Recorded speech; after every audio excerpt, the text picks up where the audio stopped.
Пинг-понгарите од 3 клуба во Скопје, Куманово и Виница овие неколку дена имаат ретка можност да се дружат, да споделат искуства и да научат некоја нова техника во градењето вештини за практикување на овој спорт.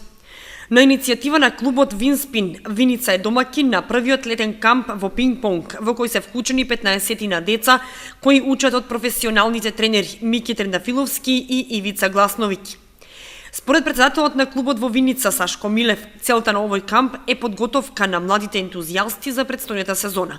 3R работа е формулата која треба да ја практикуваат младите ентузијасти, вели децениското искуство на професионалците, кои 2 пати дневно по неколку часа ги тренираат учесниците на кампот. Пинг-понг клубот во Виница брои околу 20 активни членови, од кои на кампот се присутни само 7 заради годишните одмори, а во релативно краткиот период на постоење веќе бележи солидни резултати од неколку државни надпревари на кои зеде активно учество.